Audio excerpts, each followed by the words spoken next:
Cinema ആരംഭിക്കുമ്പോൾ ചോയ് യോങ്കി എന്ന് പറയുന്ന ഒരു ബിസിനസ്സുകാരനെ ഒരു ബ്രോക്കർ ഒരു സ്ഥലം കാണിക്കാൻ കൊണ്ടുവന്നിരിക്കുകയാണ്. പുതിയതായിട്ട് ഒരു റിസോർട്ട് പണിയുന്നതിന് വേണ്ടിയിട്ടാണ് ആ സ്ഥലം അന്വേഷിക്കുന്നത്. ആ ബ്രോക്കറാകട്ടെ ആ സ്ഥലത്തെക്കുറിച്ച് ഭയങ്കര ബിൽഡപ്പ് ഒക്കെ കൊടുത്തുകൊണ്ടിരിക്കുകയാണ്. ആ സമയത്ത് ഒരു വാൻ അങ്ങോട്ടേക്ക് വരുന്നു. അത് കണ്ട് ചോയ് ആ ബ്രോക്കറോട് ചോദിക്കും, ഇതാണോ നിങ്ങൾ എന്നെ കാണാൻ വരുന്നുണ്ടെന്ന് പറഞ്ഞ ആള്? ആ അതെ അതെ, നിങ്ങളെ കണ്ടില്ലെങ്കിൽ എന്തോ ചത്തുപോകും എന്നുള്ള രീതിയിലാണ് അയാളുടെ സംസാരം. അയാൾക്കെന്തോ കാർ ബിസിനസ്സോ മറ്റോ ആണ്. അതിനെപ്പറ്റി നിങ്ങളോടെന്തോ പറയണമെന്ന് പറഞ്ഞു. എന്നെ വിടാതെ പിടികൂടിയിരിക്കുകയാണ്. അതുകൊണ്ടാണ് ഞാൻ പിന്നെ ഇന്ന് വരാൻ പറഞ്ഞത് എന്ന് ബ്രോക്കർ ചോയിയോട് പറയുന്നു. ആ വാനിൽ നിന്നും ഈ ബ്രോക്കറുടെ രണ്ട് സുഹൃത്തുക്കൾ പുറത്തേക്ക് ഇറങ്ങുന്നു. അല്ല ചോയ് സാറേ, എന്താണ് ഇന്നലത്തെ കെട്ടൊന്നും വിട്ടില്ലേ എന്നൊക്കെ അവർ ചോയിയോട് തമാശ പറയുന്നു. അവരെ കൂടാതെ ആ വാനിന്റെ ഡ്രൈവറായിട്ട് ഒരു ഘടോൽക്കജൻ കൂടി ഉണ്ടായിരുന്നു. അവനും ഇവരോടൊപ്പം പുറത്തേക്ക് ഇറങ്ങി നിൽക്കുന്നു. അതിനുശേഷം ബ്രോക്കറും കൂട്ടുകാരും ചേർന്ന് ആ കാർ ബിസിനസ്സുകാരനെ പരിചയപ്പെടുത്തുന്നു. കാങ് ഹേ സാങ് എന്നാണ് ഇയാളുടെ പേര്. അങ്ങനെ ചോയ് ആ വാനിനുള്ളിലേക്ക് കയറുന്നു. അയാളോടൊപ്പം തന്നെ ആ ഘടോൽക്കജനും ഉള്ളിലേക്ക് കയറി. ബാക്കിയുള്ളവർ പുറത്തുനിന്നും അതിന്റെ ഡോർ അടച്ച് മാറി നിൽക്കുന്നു. നിങ്ങൾക്കെന്തോ കാർ ബിസിനസ് ആണെന്നല്ലേ പറഞ്ഞത്, പിന്നെ എന്തിനാണ് എന്നെ കാണുന്നത് എന്ന് ചോയ് അയാളോട് ചോദിക്കുന്നു.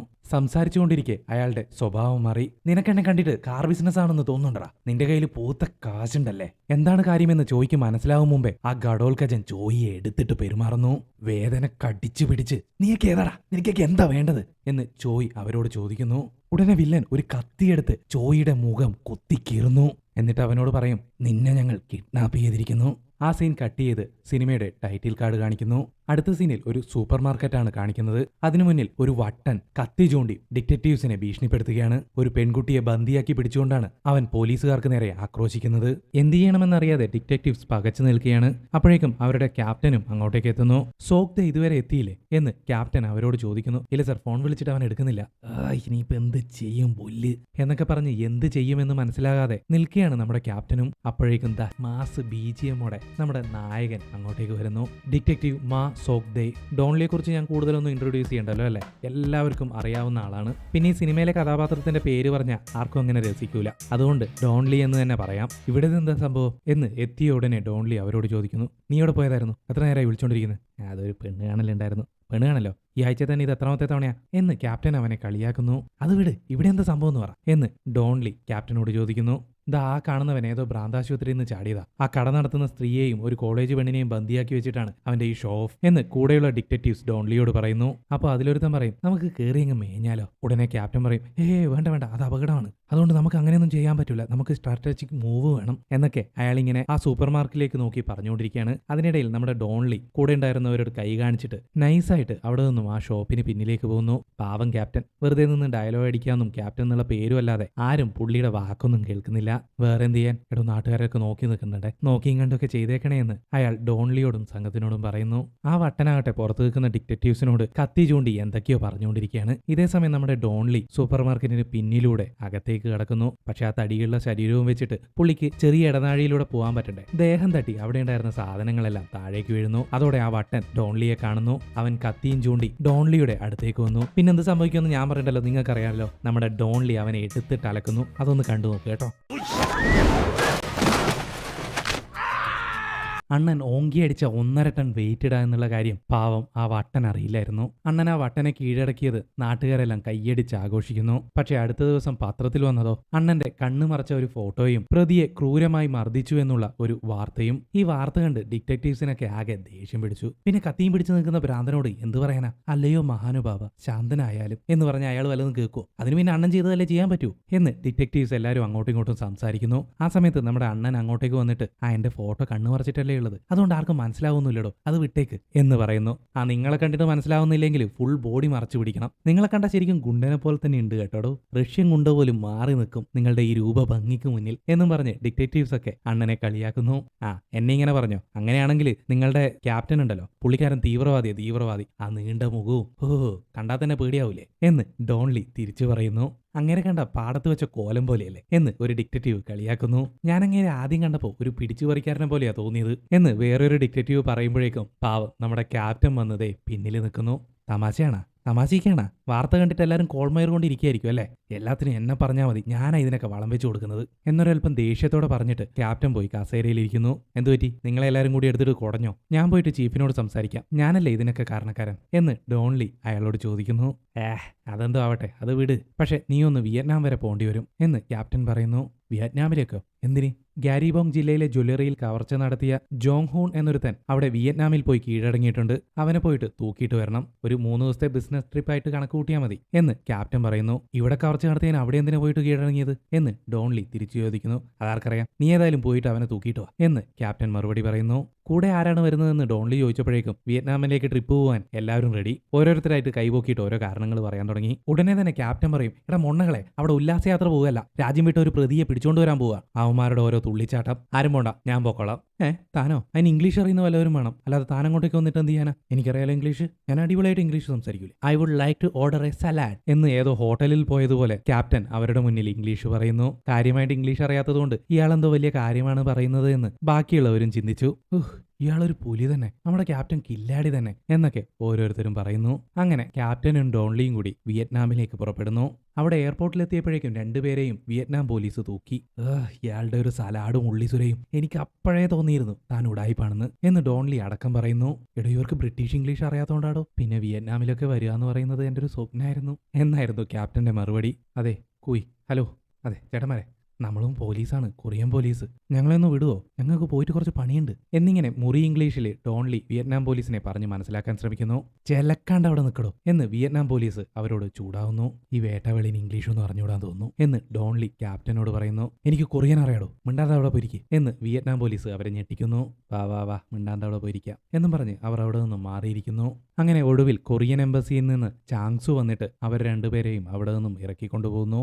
തുടർന്ന് അവരെല്ലാം ചേർന്ന് ഭക്ഷണം കഴിക്കുന്നതിനിടയിൽ അവിടെ കുറച്ച് കൊറിയൻ ഗുണ്ടകളെ ഡോൺലി ശ്രദ്ധിക്കുന്നു. ഇവർ പോലീസാണെന്ന് മനസ്സിലാക്കിയ ഉടനെ ആ ഗുണ്ടകൾ അവിടെ നിന്നും സ്ഥലം വിടുന്നു. ശേഷം ഡോൺലി അവിടെ വെച്ച് ഒരു പഴയകാല കള്ളനായ ഗ്യാസുലിനെ കാണുന്നു. തുടർന്ന് അയാളും അവരോടൊപ്പം ഭക്ഷണം കഴിക്കാൻ കൂടുന്നു. ആ സമയത്ത് അയാൾ ഡോൺലിയോട് പറയും, അണ്ണാ നിങ്ങളെന്താ ഇവിടെ ഗുണ്ടകളെ പിടിക്കാൻ വന്നതാണോ? അങ്ങനെയാണെങ്കിൽ സൂക്ഷിക്കണേ, ഇവിടുത്തെ ഗുണ്ടകളെല്ലാം തോക്കും തൂക്കിയാണ് നടപ്പ്. അതെ ശരിയാണ്, തോക്ക് മാത്രമല്ല നല്ല നീളമുള്ള വടിവാളും അവരുടെ കയ്യിൽ എപ്പോഴും കാണും എന്ന് ചാങ്സുവും അതോടൊപ്പം പറയുന്നു.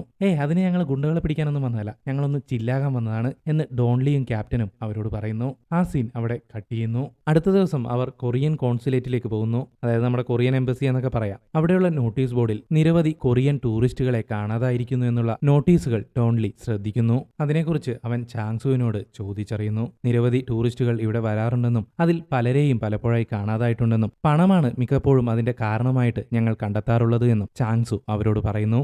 അതിനുശേഷം കീഴടങ്ങിയ കുറ്റവാളിയെ കൊണ്ടുപോകുന്നതിനുള്ള പേപ്പറിലെല്ലാം അവരെ കൊണ്ട് സൈൻ ചെയ്യിക്കുന്നു. അപ്പോൾ ഡോൺലി ചാങ്സുവിനോട് ചോദിക്കും, എന്താണ് അവൻ കീഴടങ്ങാനുള്ള കാരണം? കുറ്റബോധം കൊണ്ട് വീർപ്പുമുട്ടിയതാണ് പോലും എന്നും പറഞ്ഞ് ചാങ്സു ചിരിക്കുന്നു. എന്തോന്ന്, കുറ്റബോധം കൊണ്ട് വീർപ്പുമുട്ടാനോ എന്ന് ഡോൺലി പുഞ്ചിരിയോടെ പറയുന്നു. വീർപ്പുമുട്ടാനോ എന്നും പറഞ്ഞ് നമ്മുടെ ക്യാപ്റ്റൻ പൊട്ടിച്ചിരിക്കുകയാണ്. അങ്ങനെ ചിരിച്ചു ഒപ്പിടേണ്ട സ്ഥലത്ത് നമ്മുടെ ക്യാപ്റ്റൻ പേരിനൊപ്പം കുറ്റബോധം എന്നുകൂടി എഴുതി സൈനിടുന്നു. അടുത്ത സീനിൽ ക്യാപ്റ്റനും ഡോൺലിയും കൂടി കീഴടങ്ങിയ ആ കുറ്റവാളിയെ ചോദ്യം ചെയ്യുകയാണ്. അവന്റെ പേര് ജോൺ ഹു എന്നാണ്. എടാ ജോൺ ഹു, നീ എന്തിനാ കീഴടങ്ങിയത് എന്ന് ഡോൺലി അവനോട് ചോദിക്കുന്നു. കുറ്റബോധം കൊണ്ട് വീർപ്പ് മുട്ടിയിട്ടാ സാറേ, ഞാൻ ഇതിന്റെ ശിക്ഷ അങ്ങ് കൊറിയയിൽ വാങ്ങിച്ചോളാം എന്ന് ജോൺ ഹു മറുപടി പറയുന്നു. അത് കേട്ടപ്പോൾ തന്നെ ഇവനെന്തോ ഉടായിപ്പാണെന്ന് നമ്മുടെ ഡോൺലിക്ക് മനസ്സിലാവുന്നു. ഉടനെ ഡോൺലി ക്യാപ്റ്റനോട് പറയും, നമുക്ക് ഇവനൊരു മസാജ് കൊടുത്താലോ? അത് കേട്ടപ്പോൾ തന്നെ ക്യാപ്റ്റൻ ആ മുറിയുടെ CCTV പേപ്പർ ഗ്ലാസ് കൊണ്ട് മൂടുന്നു. ശേഷം എന്താണ് സംഭവിക്കുക എന്നുള്ളത് കാര്യം നിങ്ങൾക്ക് ഊഹിക്കാലോ അല്ലെ? നമ്മുടെ ഡോൺലി അണ്ണൻ അവനെ മെരുക്കിയെടുക്കുന്നു. ആദ്യം അവന്റെ കഴുത്ത് ഞെരിച്ചു പിടിക്കുന്നു, ചെവി പിച്ചിയെടുക്കുന്നു. ശേഷം അവന്റെ ചെവി മേശയോട് ചേർത്ത് പിടിച്ച് ഡോൺലി അണ്ണൻ തന്റെ ബലിഷ്ഠമായ കൈകൊണ്ട് ആ മേശയിലേക്ക് ഇടിക്കുന്നു. ഇതെവിടെ ഈ ബിൽഡിംഗ് പൊളിക്കുന്നത്? അയ്യോ, എന്റെ ചെവിക്കല് ഇപ്പൊ പൊട്ടുവാണ കാലമാടാ, ഞാനെല്ലാം പറയാം എന്ന് അവൻ കരയാൻ തുടങ്ങി. എന്റെ കൂടെ ഉണ്ടായിരുന്ന ജോങ്ദു എന്നവന്റെ പെണ്ണുമായിട്ട് ഞാനൊരു ഡിങ്കോൾഫിക്ക് ശ്രമിച്ചു. അതിന്റെ പേരിൽ ഇപ്പോൾ അവൻ എന്നെ കൊല്ലാൻ നടക്കുകയാണ്. അതുകൊണ്ട് പേടിച്ചിട്ടാണ് ഞാൻ ഇവിടെ വന്ന് കീഴടങ്ങിയത് എന്ന് ബ്രോക്കർ ഡോൺലിയോട് പറയുന്നു. അങ്ങനെ ജോങ്ദുവിന്റെ താമസ സ്ഥലത്തെക്കുറിച്ചും ബ്രോക്കർ അവരോട് പറയുന്നു. പക്ഷെ ഡോൺലിക്ക് വിയറ്റ്നാമിൽ നിന്ന് കേസന്വേഷിക്കാനും അവനെ പൊക്കാനുമൊന്നും അധികാരമില്ല.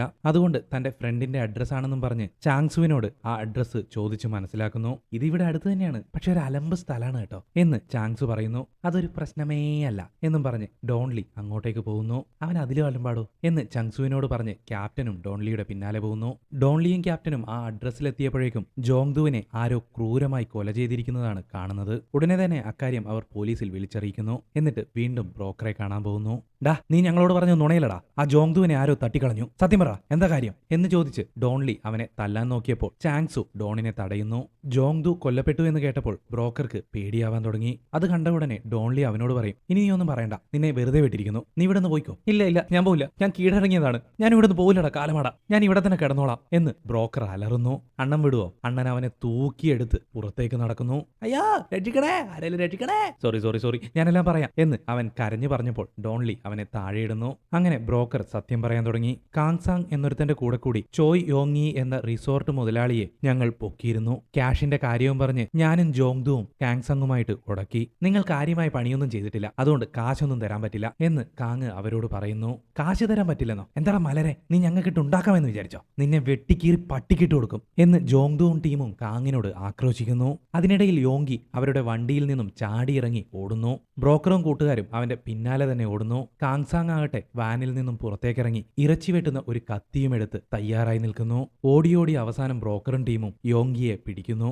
എന്നെ വെറുതെ വിടണം, ഞാൻ നിങ്ങൾക്ക് ആളൊന്നിന് 1,00,000 രൂപ വീതം തരാം, അയാളെ ഒഴിവാക്കി നമുക്കിവിടെ റിസോർട്ട് പണിയാം എന്നൊക്കെ യോങ്കി അവരോട് കരഞ്ഞു പറയുന്നു. അത് കേട്ടതോടെ അതൊരു നല്ല ഡീലാണെന്ന് അവർക്ക് തോന്നുന്നു. അപ്പോഴേക്കും കാങ്സങ്ങും അങ്ങോട്ടേക്ക് എത്തുന്നു. ആ കാഴ്ച കണ്ട് ബാക്കിയുള്ളവർ പകച്ചു നിന്നുപോയി. പെട്ടെന്ന് ബ്രോക്കറുടെ ടീമിലെ ഒരുത്തൻ, നിനക്കെന്താടാ മലരെ, പ്രാന്താണോ? അവന്റെ കയ്യിൽ നിന്ന് ബാക്കി പൈസ കൂടെ ഒപ്പിച്ചിട്ട് തീർത്താൽ പോരായിരുന്നോ? പന്ന പുന്നാര മോനെ എന്ന് കാങ്ങിനോട് ദേഷ്യപ്പെടുന്നു. അങ്ങനെ കാങ്ങിന്റെ കൂടെ ഉണ്ടായിരുന്ന ആ ഗഡൗൽക്കജൻ അവന്റെ കഥ കഴിക്കുന്നു. അതുകൂടി കണ്ടതോടെ ബ്രോക്കറും ജോങ്ദുവും പേടിച്ച് മുള്ളിപ്പോയ അവസ്ഥയിലായി പോയി. ജോങ്ദുവിനെയും ബ്രോക്കറെയും ഉപയോഗിച്ച് കാങ് ആ 2 ശവശരീരങ്ങളും അവന്റെ താവളത്തിനടുത്ത് കുഴിച്ചിടുന്നു. അപ്പോഴേക്കും ആ ഗഡോൽക്കജൻ യോങ്കി അവന്റെ ഹോട്ടൽ മുറിയിൽ വെച്ചിരുന്ന പണവും എടുത്ത് അങ്ങോട്ടേക്ക് വരുന്നു. പക്ഷെ അത് കാങ് പ്രതീക്ഷിച്ചതിലും കുറഞ്ഞുപോയി. ഇവന്റെ കയ്യിൽ നിന്ന് കുറച്ചുകൂടി ഊറ്റേണ്ടതായിരുന്നു എന്നും പറഞ്ഞ് കാങ് യോങ്കിയുടെ ശവശരീരം പുറത്തെടുത്ത് ആ ശവശരീരത്തിൽ നിന്നും അതിന്റെ കൈ വെട്ടിയെടുക്കുന്നു. എന്നിട്ട് അതിന്റെ ഫോട്ടോ എടുത്ത് യോങ്കിയുടെ അച്ഛന് അയച്ചു കൊടുക്കുന്നു. ഇത് നിങ്ങളുടെ മകന്റെ കൈയാണ്, ഞാൻ പറയുന്ന പണം തന്നാൽ അവനെ നിങ്ങൾക്ക് വിട്ടുതരാം എന്ന് ഒരു മെസ്സേജും അയക്കുന്നു. ഈ കാര്യങ്ങളൊക്കെ ആ ബ്രോക്കർ ഡോൺലിയോടും ക്യാപ്റ്റനോടും പറയുന്നു. എന്നിട്ട് അതിനുശേഷം എന്താ നടന്നത് എന്ന് ഡോൺലി അവനോട് ചോദിക്കുന്നു. ഒരു 2 ദിവസം കഴിഞ്ഞപ്പോഴേക്കും പണം കിട്ടി. അതോടെ ഞാനും ജോങ്ദുവും അവിടെ നിന്ന് സ്ഥലം വിട്ടു. കുറച്ചു ദിവസം കഴിഞ്ഞപ്പോൾ എന്നെ ആരൊക്കെയോ ഫോളോ ചെയ്യുന്നുണ്ടെന്ന് എനിക്ക് മനസ്സിലായി. അത് എന്നെ തീർക്കാൻ വേണ്ടിയിട്ട് ആ കാങ് അയച്ച ആൾക്കാർ തന്നെയാണ്. അവൻ എന്നെ തീർക്കും, ഞാൻ ഇവിടെയാണെന്ന് അറിഞ്ഞാൽ അവൻ എന്നെ തീർക്കും. സാറേ, എന്നെ എത്രയും പെട്ടെന്ന് നാട്ടിലേക്ക് എത്തിക്ക്. ഇത് എനിക്ക് നേരത്തെ ചോദിക്കുമ്പോൾ തന്നെ അങ്ങ് പറഞ്ഞാൽ പോരായിരുന്നോ? അപ്പൊ അതുകൊണ്ടാണ് നീ കീഴടങ്ങിയത് അല്ലേ എന്ന് ഡോൺലി അവനോട് ദേഷ്യപ്പെടുന്നു. അതെ സാറേ, ആ ജോങ്ദുവിനെ കൊന്നത് അവൻ തന്നെയായിരിക്കും, എന്നെയോ അവൻ കൊല്ലും, എന്നെ എത്രയും പെട്ടെന്ന് നാട്ടിലേക്ക് എത്തിക്കണം പ്ലീസ് എന്നൊക്കെ ആ ബ്രോക്കർ ഡോൺലിയോട് കെഞ്ചുന്നു. അപ്പോൾ ക്യാപ്റ്റൻ പറയും, എന്തായാലും ഫോർമാലിറ്റീസ് ഒക്കെ തീർന്നു, നമുക്ക് ഇവനെയും കൊണ്ട് നാട്ടിലേക്ക് പോവാം. അപ്പോൾ ഡോൺലി പറയും, അതെങ്ങനെ ശരിയാവും, നമുക്ക് എത്രയും പെട്ടെന്ന് ആ ബോഡികൾ പരിശോധിക്കണം. എടാ, നീ ആ അഡ്രസ്സിങ് എഴുതി തന്നെ എന്ന് ഡോൺലി ആ ബ്രോക്കറോട് പറയുന്നു. അപ്പോൾ ചാങ്സ് പറയും, നമുക്കിത് ലോക്കൽ പോലീസുകാരെ ഏൽപ്പിച്ചാൽ പോരെ, ഒരുപാട് പേർക്ക് തലവേദന ഉണ്ടാക്കുന്ന കാര്യമാണ്, നമുക്കിത് വിടാം. അതൊന്നും സാരമില്ല, നമുക്ക് ശരിയാക്കാം എന്ന് ഡോൺലി അയാളെ സമാധാനിപ്പിക്കുന്നു. സാറേ, അങ്ങനെ പറഞ്ഞാൽ എങ്ങനെയാ? നിങ്ങളെ വിയറ്റ്നാം പോലീസ് ഡീപ്പോർട്ട് ചെയ്ത് കളയും, അതൊക്കെ വലിയ പ്രശ്നമാണ് എന്ന് ചാങ്സു ക്യാപ്റ്റനെ പറഞ്ഞ് മനസ്സിലാക്കാൻ ശ്രമിക്കുന്നു. എടാ, ഞാനെന്ത് ചെയ്യാനാ, അവനല്ലേ ചെയ്യുന്നത്, അവനെ ഡീപ്പോർട്ട് ചെയ്യട്ടെ, അല്ലാതെ ഞാനെന്ത് പറയാൻ എന്ന് ക്യാപ്റ്റനും പറയുന്നു. അതിനുശേഷം ഡോൺലി കൊറിയൻ പോലീസിലെ തന്റെ സഹപ്രവർത്തകരെ വിളിച്ചിട്ട് കാങ് എന്ന പേരിൽ എന്തെങ്കിലും വള്ളിക്കെട്ട് കേസുകളുണ്ടോ എന്നും അതുപോലെ തന്നെ യോങ്കി എന്നൊരാളെ കാണാതായിട്ടുണ്ടോ എന്നും അന്വേഷിക്കണമെന്ന് പറയുന്നു. ഇതേസമയം ചാങ്സുവും ക്യാപ്റ്റനും കൂടി വിയറ്റ്നാം പോലീസിനെ ഈ കാര്യങ്ങളെല്ലാം പറഞ്ഞ് ധരിപ്പിച്ച് കാങ്ങിനെതിരെ വാറന്റ് വാങ്ങാൻ ശ്രമിക്കുന്നു. പക്ഷേ അവരതിന് സമ്മതിച്ചില്ല എന്ന് ക്യാപ്റ്റനും ചാങ്സുവും വന്നിട്ട് ഡോൺലിയോട് പറയുന്നു. അവരുടെ പ്രൊസീജിയറൊക്കെ തീർന്ന് വാറന്റ് കിട്ടണമെങ്കിൽ ഏകദേശം 1 മാസം എടുക്കും എന്ന് അവർ പറയുന്നു. 1 മാസോ? അതിനുള്ളിൽ കാങ് ഈ രാജ്യം വിടും, നമുക്കെന്തെങ്കിലും ചെയ്യണം എന്ന് ഡോൺലി അവരോട് പറയുന്നു. നമ്മളെന്ത് ചെയ്യാൻ, ഇത് കൊറിയല്ലോ, അവരുടെ നിയമങ്ങൾ നമ്മൾ അനുസരിച്ചേ പറ്റൂ എന്ന് ചാങ്സ് പറയുന്നു. കോപ്പ് എന്ന് പറഞ്ഞ് ദേഷ്യപ്പെട്ട് ഡോൺലി അവിടെ നിന്നും ഇറങ്ങിപ്പോകുന്നു. അങ്ങനെ ഡോൺലിയും ക്യാപ്റ്റനും ചാങ്സും കൂടി ആ ബ്രോക്കർ കൊടുത്ത അഡ്രസ്സിലേക്ക് എത്തുന്നു. അവിടെയുള്ള വാതിൽ ചവിട്ടി പൊളിച്ച് ഡോൺലി അകത്തേക്ക് കയറുന്നു. ശേഷം അവർ 3 പേരും കൂടി ആ മൃതദേഹങ്ങൾക്ക് വേണ്ടി അവിടെ തിരച്ചിൽ നടത്താൻ തുടങ്ങി. അങ്ങനെ ഏറെ നേരത്തെ തിരച്ചിലിനൊടുവിൽ അവർക്ക് ആ ശവശരീരങ്ങൾ കിട്ടുന്നു. അപ്പോഴതാ ചാങ്സു പറയുന്നത്, ഇവിടെയും ഉണ്ടൊരെണ്ണം. അങ്ങനെ 2 മൃതദേഹങ്ങൾ തപ്പിയിറങ്ങിയ അവർക്ക് അവിടെ വെച്ച് 4 മൃതദേഹങ്ങൾ കിട്ടുന്നു. ഉടനെ തന്നെ ചാങ്സു ഇതെല്ലാം അധികാരികളെ വിളിച്ചറിയിക്കുന്നു. പിന്നെ അവിടെ പോലീസ് പോലീസുകാരായി പത്രക്കാരായി ആകെ ഒച്ചപ്പാടും ബഹളവുമായി. ആ സമയത്ത് നമ്മുടെ ഡോൺലി ഗ്യാസോലിനെ വിളിച്ച് നിനക്ക് കാങ്ങിനെ പറ്റി അറിയാമോ എന്ന് ചോദിക്കുന്നു. നിങ്ങളും ആ കാലമാടന്റെ പിന്നാലെയാണോ? കഴിഞ്ഞ ദിവസം റാക്കു എന്നൊരു കൊറിയൻ കൊണ്ടുവന്ന് അവനെ അന്വേഷിച്ച് നടക്കുന്നുണ്ടായിരുന്നു എന്ന് ഗ്യാസോലിൻ ഡോൺലിയോട് പറയുന്നു. അപ്പോഴേക്കും അതാ വിയറ്റ്നാം പോലീസിന്റെ ഉന്നത അധികാരി വന്ന് ഈ കൊറിയൻ പോലീസിന് ഇവിടെ എന്താ കാര്യം, അവരെ വേഗം ഹോട്ടലിലേക്ക് പറഞ്ഞുവിടാൻ നോക്ക് എന്നും പറഞ്ഞ് ഡോൺലിയോടും ക്യാപ്റ്റനോടും ദേഷ്യപ്പെടാൻ തുടങ്ങി. ഞങ്ങളും പോലീസാടോ, നിങ്ങളെന്താ നമ്മളോട് ഉണ്ടാക്കാൻ നിൽക്കുന്നത്? കാണുന്നില്ലേ കൊറിയൻ ടൂറിസ്റ്റിനെ മൊത്തം ഇവിടെ അരിഞ്ഞ് വീഴ്ത്തി കുഴിച്ചു മൂടിയിട്ടിരിക്കുന്നത്, എന്നിട്ട് താൻ നമ്മളോട് ചോദിക്കുന്നു എന്താന്ന് എന്ന് ക്യാപ്റ്റൻ ആ വിയറ്റ്നാം പോലീസുകാരനോട് ചൂടാവുന്നു. അപ്പോഴേക്കും ബാക്കിയുള്ള പോലീസുകാരൊക്കെ അവർക്ക് നേരെ തോക്ക് ചൂണ്ടാൻ തുടങ്ങി. അതോടെ ചാങ്സുവും ഡോൺലിയും ക്യാപ്റ്റനെയും ആ വിയറ്റ്നാം പോലീസുകാരനെയൊക്കെ സമാധാനിപ്പിക്കുന്നു. അപ്പോൾ നമ്മുടെ ഡോൺലിക്ക് ഗ്യാസോലിന്റെ മെസ്സേജ് വരുന്നു. അതെന്താണെന്ന് കാണിക്കുന്നില്ല, പക്ഷെ മിക്കവാറും അത് കാങ്ങിന്റെ അഡ്രസ് ആയിരിക്കണം. ഉടനെ തന്നെ ഡോൺലി ക്യാപ്റ്റനെയും കൂട്ടി അവിടെ നിന്നും പുറപ്പെടുന്നു. ആ സീൻ കട്ട് ചെയ്ത് കുറച്ച് കൊറിയൻ ഗാങ്സ്റ്റേഴ്സിനെയാണ് കാണിക്കുന്നത്. അവർ ഒരു ചേരി പോലുള്ള ഒരു സ്ഥലത്ത് വന്നിരിക്കുകയാണ്. വേറെ എവിടെയല്ല, കാങ്ങിന്റെ ഒളിത്താവളത്തിൽ. അവിടെ ഉണ്ടായിരുന്ന ഒരുത്തൻ അവരെ വിളിച്ച് കാങ്ങിന്റെ വീട് കാണിച്ചു കൊടുക്കുന്നു. അവിടെ സെർച്ച് ചെയ്തപ്പോഴേക്കും അവർക്ക് ഒരു പെട്ടി നിറയെ പണം ലഭിക്കുന്നു. ഉടനെ തന്നെ അവരുടെ തലവൻ ആ സ്ഥലം കാണിച്ചു കൊടുത്തവന് പണം കൊടുത്ത് പറഞ്ഞയക്കുന്നു. ശേഷം ആർക്കോ ഫോൺ വിളിച്ചിട്ട് പണം കിട്ടിയെന്നും ഉടനെ തന്നെ ഇത് അങ്ങോട്ടേക്ക് അയക്കാമെന്നും പറയുന്നു. ആ സീൻ അവിടെ കട്ട് ചെയ്യുന്നു. ഇപ്പോൾ നമ്മുടെ ഡോൺലിയും ക്യാപ്റ്റനും കൂടി ഒരു കൊറിയൻ കാസിനോയിലേക്ക് പോവുകയാണ്. ഒരു ലോക്കൽ സെറ്റപ്പാണ് കേട്ടോ. അപ്പൊ നേരത്തെ ഗ്യാസോലിന് അയച്ചു കൊടുത്തത് കാങ്ങിന്റെ അഡ്രസ് അല്ല, ദേ ഈ കാസിനോയുടെ അഡ്രസ് ആണ്. അവിടെ എത്തിയിട്ട് ആരുടെ ഇവിടെ റാക്കോ റോക്കോ അങ്ങനെ ഒരുത്തനുണ്ടല്ലോ, അവനിങ്ങ് വിളി എന്ന് ഡോൺലി അവരോട് ചോദിക്കുന്നു. അതിന് നീ ഏതാടാ, നീയൊക്കെ എങ്ങനെയാണ് ഇങ്ങോട്ടേക്ക് വന്നത് എന്നൊക്കെ പറഞ്ഞ് അവൻ ഡോൺലിയെ തടയാൻ ശ്രമിക്കുന്നു. പിന്നെ എന്ത് സംഭവിക്കുന്ന അറിയാലോ, തടയാൻ ശ്രമിച്ചവരെയെല്ലാം ഇടിച്ച് ഇഞ്ച പരുവമാക്കി നമ്മുടെ ഡോൺലി അണ്ണൻ. നീയൊക്കെ ഏതാടാ, ആരുടെ എന്റെ സ്ഥലത്ത് വന്ന് ഷോ ഇറക്കുന്നത് എന്നും പറഞ്ഞ് റോക്കു അങ്ങോട്ടേക്ക് വരുന്നു. അവനും നമ്മുടെ അണ്ണനെ തല്ലാൻ ശ്രമിക്കുന്നു. അണ്ണനെ തല്ലാൻ ശ്രമിച്ചവർക്ക് അണ്ണൻ എപ്പോഴും ബേഷ കൊടുത്തിട്ടേ ഉള്ളൂ. റോക്കുവിനും കിട്ടി നല്ലൊരിടി. അണ്ണാ നീ ഏതാടാ? ഞാൻ ചീക്കി, ഇന്നാ നിന്റെ ചീക്കിനൊരെണ്ണെന്നും പറഞ്ഞിട്ട് അണ്ണൻ അവനും കൊടുത്തു എന്ന്. പാവം തല പെരുത്തുപോയി. അപ്പോഴേക്ക് റോക്കു എഴുന്നേറ്റ് അണ്ണന് നേരെ തോക്ക് ചൂണ്ടുന്നു. പുള്ളിക്കാരന് അണ്ണനെ ശരിക്കും മനസ്സിലായില്ലാന്ന് തോന്നുന്നു. ഒറ്റ വലിക്ക് അണ്ണൻ തോക്ക് കൈക്കലാക്കുന്നു. ആ തോക്ക് ചൂണ്ടി അണ്ണൻ റോക്കുവിനെയും അയാളുടെ കിങ്കരന്മാരെയും പേടിപ്പിച്ചു നിർത്തുന്നു. ശേഷം അണ്ണൻ റോക്കുവിനോട് കാങ്ങിനെ കുറിച്ച് അന്വേഷിക്കുന്നു. അവന് പൊക്കാനായിരുന്നു കൊട്ടേഷൻ. കൊറിയയിൽ നിന്നുള്ള ഒരു ടീമാണെന്ന് മാത്രമേ ഞങ്ങൾക്കറിയൂ, മറ്റൊരു ഡീറ്റെയിൽസും അറിയില്ല. എന്നിട്ട് നീയൊക്കെ കാങ്ങിനെ കണ്ടുപിടിച്ചോ? ദേ അവനറിയാം എന്നും പറഞ്ഞ് റോക്കു അവിടെ നിന്ന് നൈസായിട്ട് മുങ്ങാൻ ശ്രമിക്കുന്ന ചീക്കിയെ കാണിച്ചു കൊടുക്കുന്നു. ഡാ അവിടെ കിടാ എന്നും പറഞ്ഞ് ക്യാപ്റ്റൻ അവനെ ഞെട്ടിക്കുന്നു.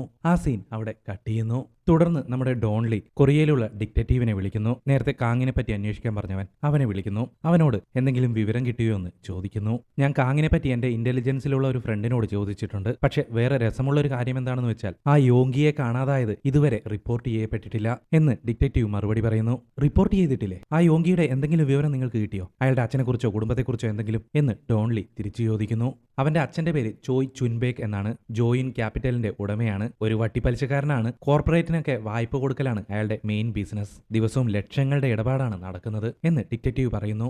എന്നിട്ട് സ്വന്തം മോനെ കാണാതായിട്ട് അയാൾ ഇതുവരെ റിപ്പോർട്ട് ചെയ്തിട്ടില്ലേ? എന്തായാലും നീ അയാളെക്കുറിച്ച് കൂടുതലൊന്ന് അന്വേഷിക്കേ എന്ന് ഡോൺലി ഡിറ്റക്റ്റീവിനോട് പറയുന്നു. ഫോൺ കട്ട് ചെയ്തപ്പോൾ ക്യാപ്റ്റൻ എന്തു പറ്റിയെന്ന് ചോദിക്കുന്നു. മോനെ തട്ടിക്കൊണ്ടുപോയവരെ തീർക്കാൻ അച്ഛൻ തന്നെയാണ് കൊട്ടേഷൻ കൊടുത്തതെന്നാണ് എനിക്ക് തോന്നുന്നത് എന്ന് ഡോൺലി മറുപടി പറയുന്നു. അടുത്ത സീനിൽ വില്ലൻ കാങ്ങിനെയും അവന്റെ കൂടെയുള്ള ഗഡോൽക്കജനെയുമാണ് കാണിക്കുന്നത്.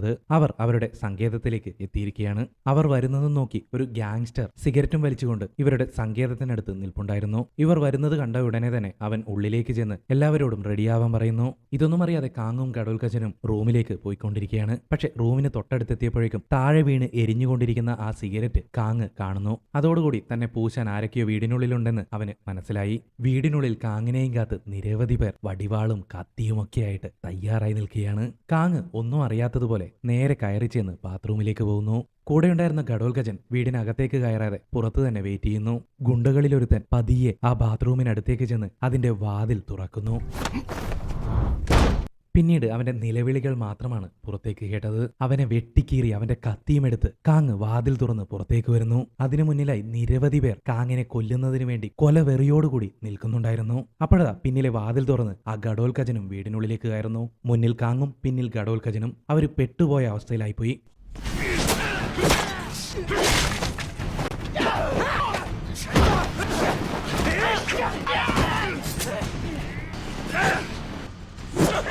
ഘടോൽക്കജനും കാങ്ങും ചേർന്ന് ആ ഗാങ്സ്റ്റേഴ്സിനെ ഓരോരുത്തരെയും അടിച്ചും വെട്ടിയും കീറിയും കൊല്ലുന്നു. അതിനിടയിൽ ആ ഗാങ്സ്റ്ററുടെ തലവൻ ആ ഘടോൽഗജനെ കൊല്ലുമെന്ന സ്ഥിതി വന്നപ്പോഴേക്കും കാങ് അവിടെ എത്തി ആ ഗാങ്സ്റ്ററെ വെട്ടി വീഴ്ത്തുന്നു. വീണ് കിടക്കുന്ന അവനെ നോക്കുന്നതിനിടയിലാണ് അലമാരയിൽ താൻ വെച്ചിരിക്കുന്ന പണം കാണുന്നില്ല എന്ന് കാങ് ശ്രദ്ധിക്കുന്നത്.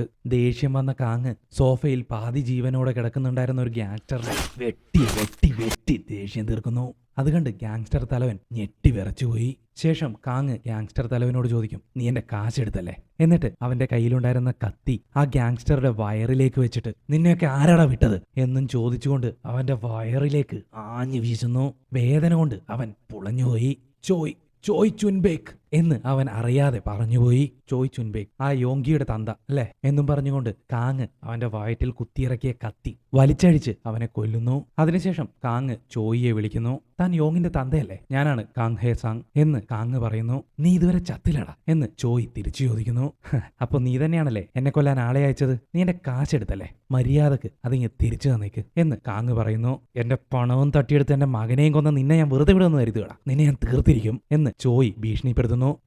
എന്റെ കാശ് വേഗം തിരിച്ചു തരാൻ നോക്ക്, ഇല്ലെങ്കിൽ നിന്നെ ഞാൻ അവിടെ വന്ന് കൊല്ലും എന്ന് കാങ് തിരിച്ചും ഭീഷണി മുഴക്കുന്നു. ചോയ് ഉടനെ തന്നെ ഫോൺ കട്ട് ചെയ്യുന്നു. അടുത്ത സീനിൽ നമ്മുടെ ഡോൺലിയെയും ക്യാപ്റ്റനെയുമാണ് കാണിക്കുന്നത്. അവർ കാങ്ങിന്റെ അഡ്രസ്സിലേക്ക് എത്തിയിരിക്കുകയാണ്. അവന്റെ വീട് തുറന്ന് അകത്തേറിയ അവർ ഞെട്ടിപ്പോയി. ചോരയിൽ കുളിച്ചു കിടക്കുന്ന നിരവധി ശവങ്ങൾ. അവിടെ മുഴുവൻ ചോരക്കളമായിരിക്കുന്നു. ഇതെന്താ ഇവിടെ ഇറച്ചിക്കടയോ? നമ്മളൊരൽപ്പം വൈകിപ്പോയെന്ന് തോന്നുന്നു എന്നും പറഞ്ഞ് ഡോൺലി അവിടം പരിശോധിക്കാൻ തുടങ്ങി. ക്യാപ്റ്റന്റെ നിലവിളിയേട്ട് ഡോൺലി അങ്ങോട്ടേക്ക് ഓടിച്ചെല്ലുന്നു.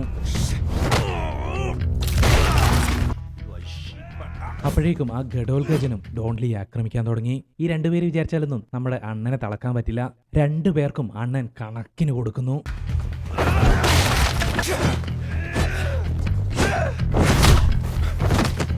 അവന്റെ വീഴ്ച കണ്ട് കാങ് അന്തം വിട്ടുപോയി. അപ്പോഴേക്കും ക്യാപ്റ്റൻ കയ്യിലുണ്ടായിരുന്ന കണ്ണെടുത്ത് കാങ്ങിനെ വെടിവെക്കുന്നു. പക്ഷെ ഉന്നം പിഴച്ചുപോയി. കത്തി താഴെയിടറ എന്ന് ഡോൺലി കാങ്ങിനോട് പറയുന്നു. ഒരു നിമിഷം അനങ്ങാതെ നിന്നിട്ട് അണ്ണന് നേരെ കത്തിയും വീശി കാങ് അവിടെ നിന്നും ഓടാൻ തുടങ്ങി.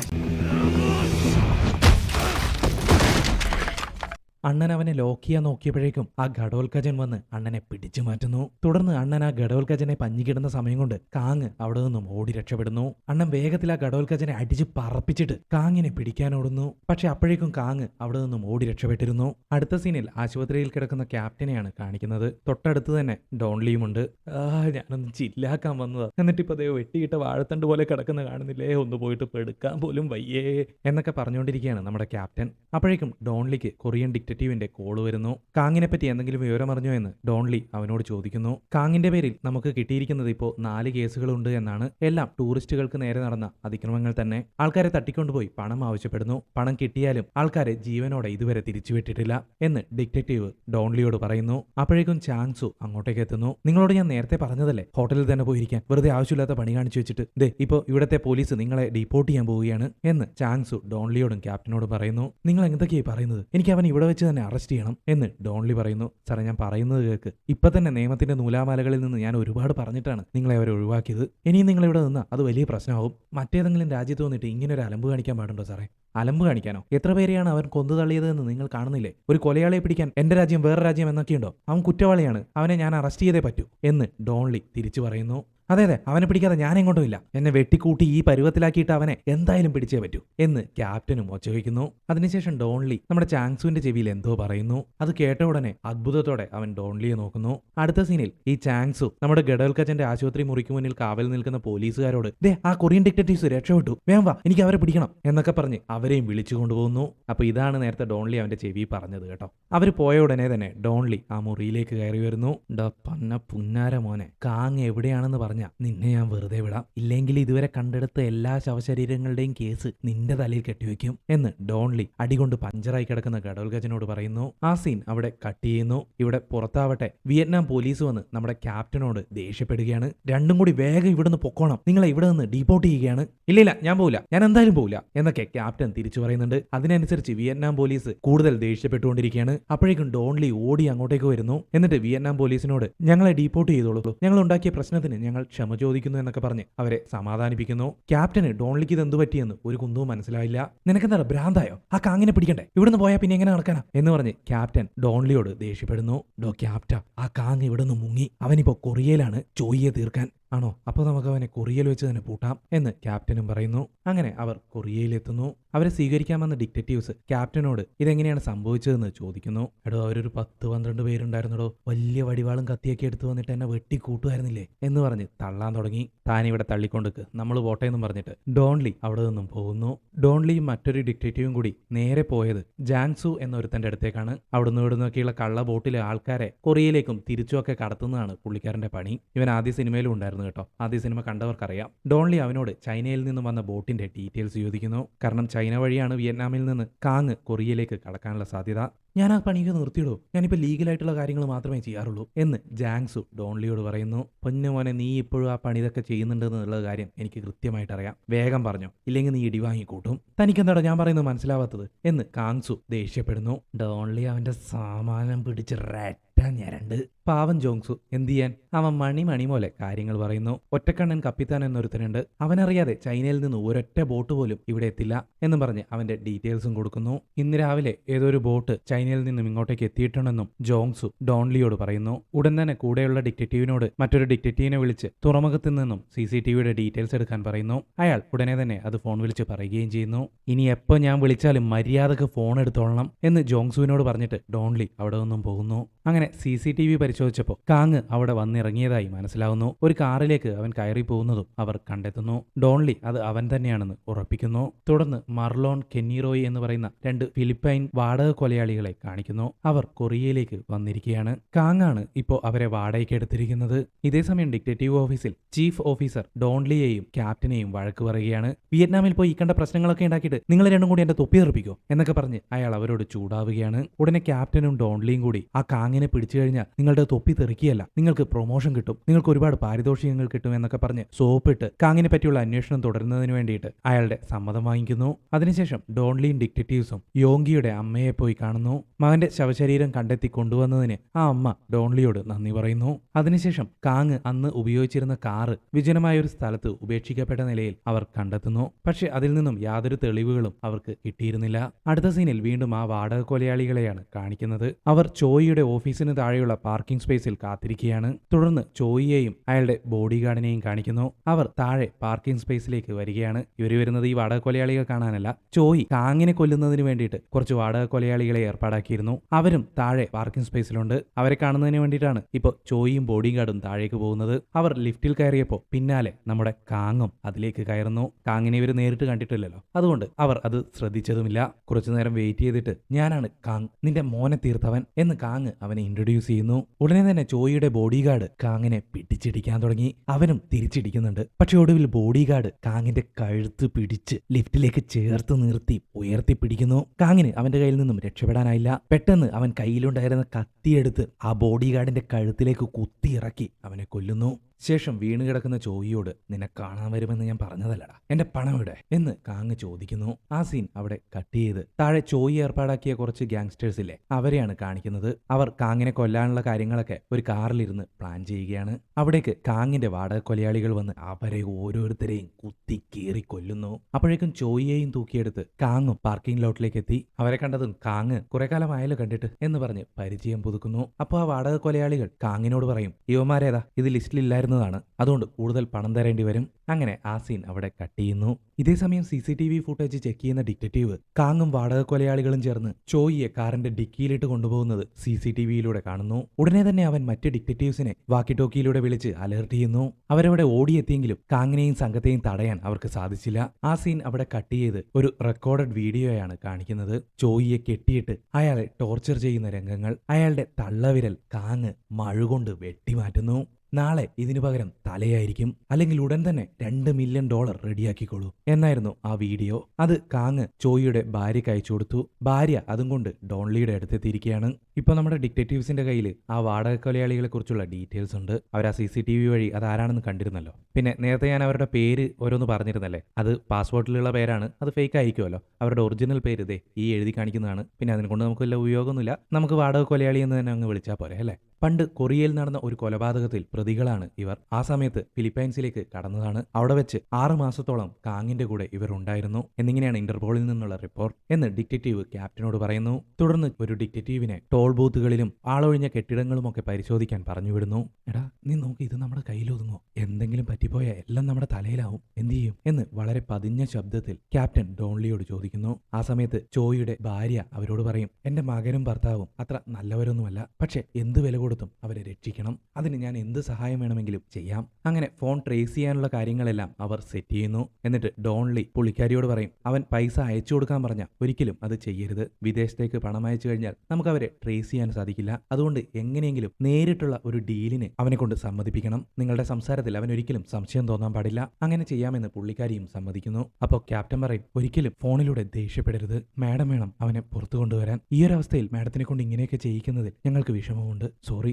അതിന് സോറി ഒന്നും പറയേണ്ട ആവശ്യമില്ല, നമുക്ക് വേറെ വഴിയില്ലല്ലോ എന്ന് പുള്ളിക്കാരിയും പറയുന്നു. കുറച്ചു സമയം കാത്തിരുന്നപ്പോഴേക്കും പുള്ളിക്കാരിക്ക് കാങ്ങിന്റെ കോൾ വരുന്നു. ഞാനാണ് കാങ്, പണം റെഡിയായോ? ഞാൻ പറഞ്ഞതുപോലെ ചെയ്താൽ നിങ്ങളുടെ ഭർത്താവിന് ഒന്നും സംഭവിക്കില്ല. ഞാൻ എന്റെ അക്കൗണ്ട് ഡീറ്റെയിൽസ് തരാം, പണം അതിലേക്ക് ഇട്ടാൽ മതി എന്ന് കാങ് പറയുന്നു. നീ എന്താടാ പൊട്ടനാണോ? ഞാനെന്തിനാ എനിക്ക് പൈസ തരുന്നത് എന്ന് പുള്ളിക്കാരി ദേഷ്യപ്പെടുന്നു. പെട്ടെന്ന് ക്യാപ്റ്റൻ അവരോട് ചൂടാവല്ലേ എന്ന് പറയാൻ ശ്രമിച്ചപ്പോഴേക്കും ഡോൺലി അയാളെ തടയുന്നു. പൈസ തന്നാലും നീ എന്റെ ഭർത്താവിനെ വെറുതെ വിടുമെന്ന് എന്താണ് ഉറപ്പ്? പൈസ തന്നിട്ടും എന്റെ മകനെ നീ കൊന്നു കളഞ്ഞില്ലേ എന്ന് കരുതി ഒന്ന് ശ്രമിക്കണ്ടേ? പണം തന്നില്ലെങ്കിൽ നിന്റെ ഭർത്താവ് എന്തായാലും മരിക്കും എന്ന് കാങ് ഭീഷണി മുഴക്കുന്നു. ആണോ? വലിയ ഉപകാരം, നീ എന്റെ മകനെ കൊന്നു, ഇനിയിപ്പോ നീ അങ്ങേരെ കൂടി കൊന്നാൽ പിന്നെ ഈ സ്വത്തൊക്കെ എന്റെ പേരിലല്ലേ, അതുകൊണ്ട് ഈ കളി ലാഭം എനിക്കാണ്. പിന്നെ നിനക്ക് നിർബന്ധമാണെങ്കിൽ 2 മില്യൺ ഞാൻ ക്യാഷ് ആയിട്ട് തരാം, എവിടെയാണെന്ന് വെച്ചാൽ പറഞ്ഞോ, അദ്ദേഹത്തെ നേരിട്ട് കണ്ടതിന് ശേഷം മാത്രമേ ഞാൻ പണം തരികയുള്ളൂ എന്ന് പുള്ളിക്കാരി കാങ്ങിനോട് പറയുന്നു. നിങ്ങളാൾ കൊള്ളാലോ പെണ്ണുപിള്ളേ, ശരി ഞാൻ സമ്മതിച്ചിരിക്കുന്നു, പറഞ്ഞ പണം പെട്ടിയിലാക്കി നാളെ കൊണ്ടുപോവാ, ഒറ്റക്കായിരിക്കണം വരുന്നത്. പിന്നെ ഡിറ്റക്റ്റീവ്സ് ട്രാക്കർ എന്നൊക്കെ പറഞ്ഞ് എന്തെങ്കിലും ഉടായ്പ് കാണിക്കാൻ നിന്ന നിങ്ങളുടെ ഭർത്താവിനെയും കൊന്ന് നിങ്ങളെയും കൊന്ന് ഞാൻ പണവുമായി രക്ഷപ്പെടും എന്ന് കാങ് പറയുന്നു. ആ സമയത്ത് ഡോൺലി, എനിക്ക് ഡ്രൈവിംഗ് അറിയില്ല, ഒരു ഡ്രൈവറെ കൂടി ഞാൻ വിളിക്കുമെന്ന് കാങ്ങിനോട് പറയാൻ പേപ്പറിൽ എഴുതി കാണിക്കുന്നു. പുള്ളിക്കാരി അത് അതുപോലെ കാങ്ങിനോട് പറയുന്നു. കാങ്ങിന് അതിൽ സംശയമൊന്നും തോന്നിയില്ല, അയാൾ അതിന് സമ്മതിക്കുന്നു. ഒരു പ്രശ്നം ഉണ്ടാക്കാതെ പണവും തന്നിട്ട് നിന്റെ ഭർത്താവിനെയും എന്ന് അയാൾ പറഞ്ഞു തീരും മുമ്പേ പുള്ളിക്കാരി ഫോൺ കട്ട് ചെയ്യുന്നു. അതുകൂടിയായപ്പോ ഇത് മൊത്തം തറ ഫാമിലിയാണല്ലോ എന്ന് കാങ് അവനോട് തന്നെ പറയുന്നു. പാവം സ്ത്രീ ഫോൺ കട്ട് ചെയ്തതിനു ശേഷം പൊട്ടിക്കരഞ്ഞു പോകുന്നു. ഡോൺലി പുള്ളിക്കാരിയെ സമാധാനിപ്പിക്കുന്നു. തുടർന്ന് ക്യാപ്റ്റൻ ഡോൺലിയോട് ചോദിക്കും, നമ്മൾ ആരെയാ ഡ്രൈവറായി വിടാൻ പോകുന്നത്? അപ്പോൾ ഡോൺലി പറയും, നമ്മളാരെങ്കിലും പോയാൽ അവന് സംശയം തോന്നും, അവന് സംശയം തോന്നാത്ത ഒരാളായിരിക്കണം നമ്മൾ വിടേണ്ടത്. അപ്പൊ പിന്നെ ആരെ വിടാൻ? വേറെ ആരെങ്കിലും പോയാൽ ഇതാകെ കുളമാവേ എന്ന് ക്യാപ്റ്റൻ അവനെ വാൺ ചെയ്യുന്നു. ഡോൺലി അതിനുവേണ്ടി തെരഞ്ഞെടുത്തത് വേറെ ആരെയുമല്ല, ജോങ്സൂനെയാണ്. അവൻ ഏതോ 2 പെമ്പിള്ളറെ പറ്റിച്ചുകൊണ്ടിരിക്കുന്നതിനിടയിൽ ഡോൺലി അവന്റെ സ്ഥലത്തേക്ക് ചെന്ന്, മക്കളെ ഇവൻ വെറും ഉടായിപ്പ് കേട്ടോ, നിങ്ങളെ പൈസ വെറുതെ കളയാൻ നിൽക്കല്ലേ, പോവാൻ നോക്ക് എന്ന് പറഞ്ഞ് അവരെ പറഞ്ഞു വിടുന്നു. എന്നിട്ടെന്താ, ജോങ്സൂനെയും തൂക്കി പിടിച്ച് ഡോൺലി അവിടെ നിന്നും പോകുന്നു. അടുത്ത സീനിൽ കാണിക്കുന്നത് കാങ്ങും സംഘവും ഒറ്റക്കണ്ണൻ കപ്പിത്താനെ വിളിച്ച് നാളേക്ക് ഒരു ബോട്ട് വേണമെന്ന് ആവശ്യപ്പെടുന്നു. നാളത്തേക്കുള്ളതിന് ഇന്നാണ് വിളിക്കുന്നത്, അതിന് കൂടുതൽ പൈസ വേണ്ടി വരും, ഇരട്ടി പണം തരാം എന്ന് പറഞ്ഞ് അവർ ഡീൽ ഉറപ്പിക്കുന്നു. അതിനുശേഷം ആ മൂവർ സംഘം ചെയ്യാനുള്ള കാര്യങ്ങളെപ്പറ്റി പ്ലാൻ ഉണ്ടാക്കുന്നു. അതിനിടയിൽ പണത്തിന്റെ പേരിൽ ചെറിയൊരു മിസ്അണ്ടർസ്റ്റാൻഡിംഗ് ഒക്കെ ഉണ്ടാകുന്നുണ്ട് കേട്ടോ. അല്ലെങ്കിൽ 3 പേര് ഒരു സ്ഥലത്തേക്ക് ഇറങ്ങിയാൽ 3G പോകും എന്നുള്ള കാര്യം നമ്മൾ മലയാളികൾക്ക് പണ്ടേ അറിയാം, പക്ഷെ കൊറിയക്കാർക്ക് അതൊന്നും അറിയില്ലാന്ന് തോന്നുന്നു. ആ സീൻ അവിടെ കട്ട് ചെയ്യുന്നു. അങ്ങനെ അടുത്ത ദിവസം ജോങ്സുവും ചോയിയുടെ ഭാര്യയും പണവും എടുത്ത് കാറിൽ പുറപ്പെടുന്നു. ആ സമയത്ത് ആ വാടക കൊലയാളികൾ അവരെ പിന്തുടരുന്നുണ്ടായിരുന്നു. അവർ കാങ്ങിനെ വിളിച്ച് പുറപ്പെട്ടെന്ന് പറയുന്നു. അവിടെ പോലീസ് എങ്ങനെ ഉണ്ടോ എന്ന് കാങ് ചോദിക്കുന്നു. ഇല്ല എന്ന് അവർ മറുപടി പറയുന്നു. ശരി, അങ്ങനെയാണെങ്കിൽ നമ്മുടെ പ്ലാൻ പോലെ തന്നെ ചെയ്തോളൂ, ഞാൻ പറയുന്നത് മാത്രം കേട്ടാൽ മതി എന്ന് കാങ് അവരോട് പറയുന്നു. ഫോൺ കട്ട് ചെയ്ത ശേഷം,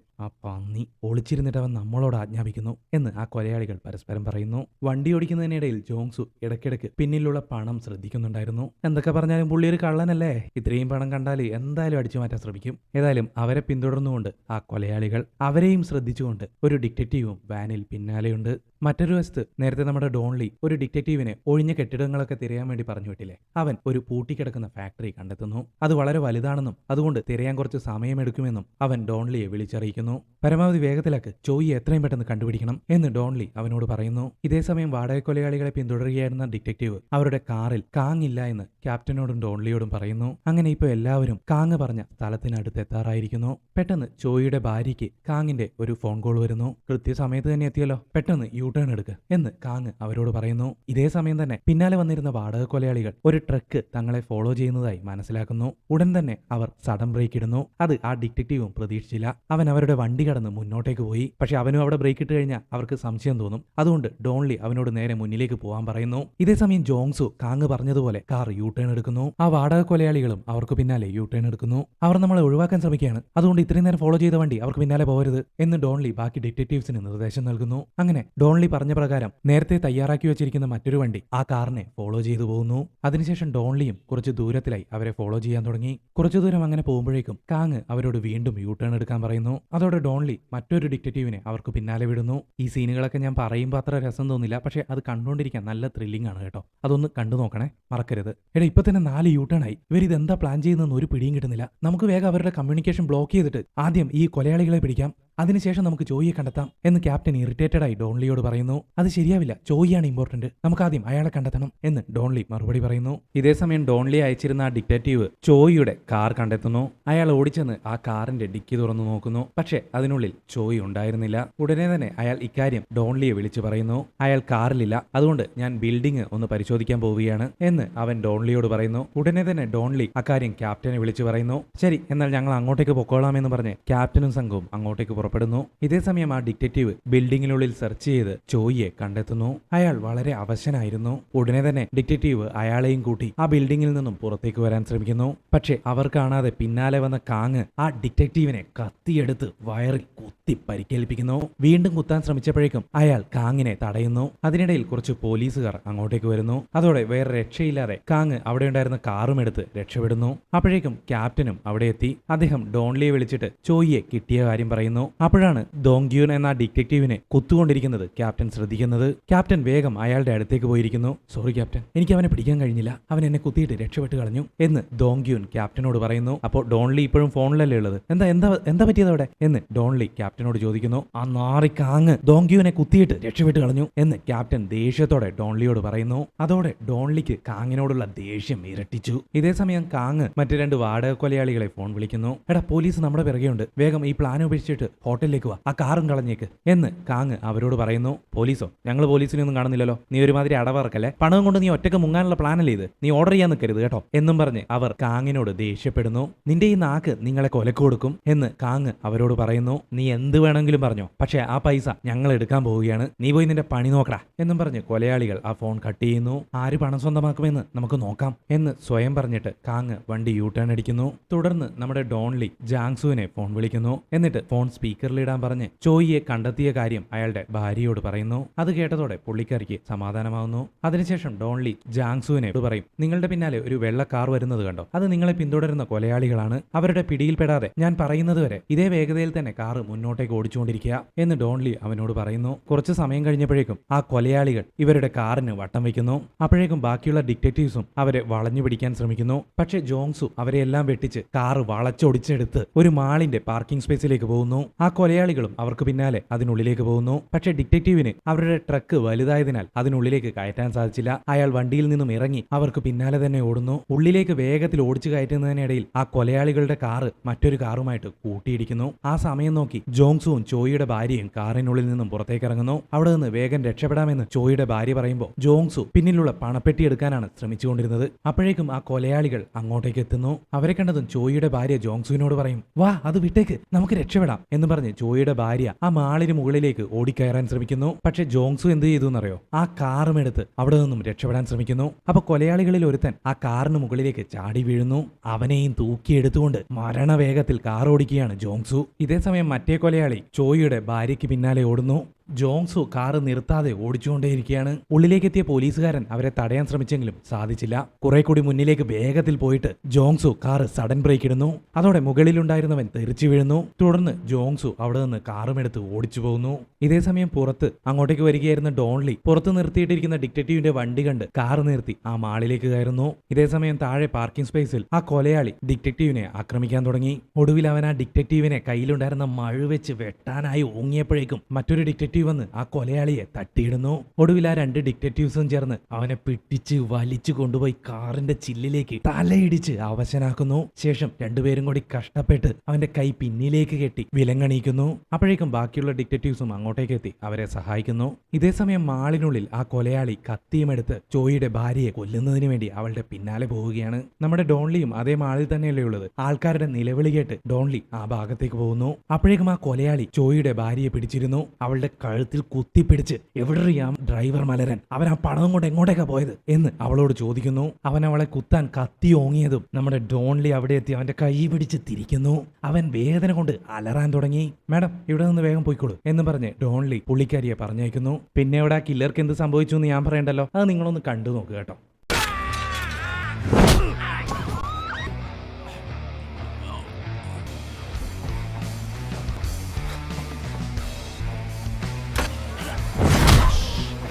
പാവം പാണ്ടിലോറി ഇടിച്ച് വീരമൃത്യു വരിച്ച പൂച്ചസാറിന്റെ അവസ്ഥയായിപ്പോയി. അപ്പോഴേക്കും 2 ഡിറ്റക്റ്റീവ്സ് അങ്ങോട്ടേക്ക് ഓടിയെത്തുന്നു. ഡോൺലി സാർ ഒറ്റയ്ക്ക് ആ കൊലയാളിയെ അടിച്ച് തകർത്ത് പോസ്റ്റാക്കിയത് കണ്ട് അവർ ചിരിക്കുന്നു. ഡോൺലി ഉടനെ തന്നെ അവനെ എസ്കലേറ്റർ വഴി താഴേക്ക് ഉരുട്ടിവിടുന്നു. കണ്ടാ ആ പോക്ക് കണ്ടാ, കാവടി എടുത്താണ് മേലേക്ക് പോയത്. ഇപ്പതാ ഉണക്കാനിട്ട ഷഡ്ഡി പോലെ താഴേക്ക് പോകുന്നു. ഇതേസമയം നമ്മുടെ ജാങ്സു വാവ് സ്വർണം, പൈസ മൊത്തം എനിക്ക് എന്നൊക്കെ പറഞ്ഞ് സന്തോഷിച്ചുകൊണ്ട് കാർ ഓടിച്ചു പോവുകയാണ്. ദേ പിന്നാലെ വരുന്നു നമ്മുടെ കാങ്സു. ആ വരവ് കണ്ടാ, വന്ന് ജാങ്സുവിന്റെ കാർ ഇടിച്ച് തെറിപ്പിക്കുന്നു. ഭാഗ്യത്തിന് രണ്ടുപേർക്കും കാര്യമായിട്ടൊന്നും പറ്റിയില്ല. ജാങ്സു വേഗം തന്നെ കാറിൽ നിന്ന് ഇറങ്ങി പണപ്പെട്ടിയും എടുത്ത് അവിടെ നിന്നും ഓടാൻ തുടങ്ങി. കാങ് വിടുവോ? അവനും പിന്നാലെ തന്നെ ഓടുന്നു. പക്ഷെ കാങ് എത്തുന്നതിന് മുമ്പേ ജാങ്സു ഒരു ടാക്സി കാറിൽ കയറി അവിടെ നിന്നും രക്ഷപ്പെടുന്നു. കാങ്ങിന് അവനെ പിടിക്കാൻ പറ്റിയില്ല. ഓടി തളർന്നു നിന്ന കാങ്ങിന്റെ അടുത്തേക്ക് 2 ട്രാഫിക് പോലീസുകാർ വരുന്നു. എന്താണ് സാർ പറ്റിയത്? പണപ്പെട്ടിയുമായിട്ട് ജാങ്സു പോയ ദേഷ്യം അവൻ ആ പോലീസുകാരോട് തീർത്തു. കയ്യിലുണ്ടായിരുന്ന കത്തിയെടുത്ത് ആ 2 പേരെയും തലങ്ങും വിലങ്ങും കുത്തിക്കീറുന്നു. തടിച്ചുകൂടിയ ആൾക്കാരോട് ഷോ തീർന്നട നായകളെ എന്ന് കാങ് അലറുന്നു. കുറച്ചു സമയം കഴിഞ്ഞപ്പോഴേക്കും ഡോൺലിയും ടീമും അവിടേക്ക് എത്തുന്നു. 2 ട്രാഫിക് പോലീസുകാരെ കുത്തിയിട്ട് കാങ് രക്ഷപ്പെട്ടു എന്ന് അവർ ഡോൺലിയോട് പറയുന്നു. എത്രയും പെട്ടെന്ന് അവന്റെ പേരിൽ ലുക്കൌട്ട് നോട്ടീസ് ഇറക്കണം എന്ന് ഡോൺലി കൂടെയുള്ള ഡിറ്റക്റ്റീവിനോട് പറയുന്നു. ആ സമയത്ത് മറ്റൊരു ഡിറ്റക്റ്റീവ് അങ്ങോട്ടേക്ക് വന്നിട്ട് ഡോൺലിയോട് പറയും, ആ ജാങ്സുവിനെ ഫോൺ വിളിച്ചിട്ട് അവൻ എടുക്കുന്നില്ല, ആ പൈസ മുഴുവനും എടുത്ത് അവൻ മുങ്ങിയെന്ന് തോന്നുന്നു. അതുകൂടി കേട്ടതോടെ ദേഷ്യത്തോടെ ഡോൺലി കാറിന്റെ വാതിലടയ്ക്കുന്നു.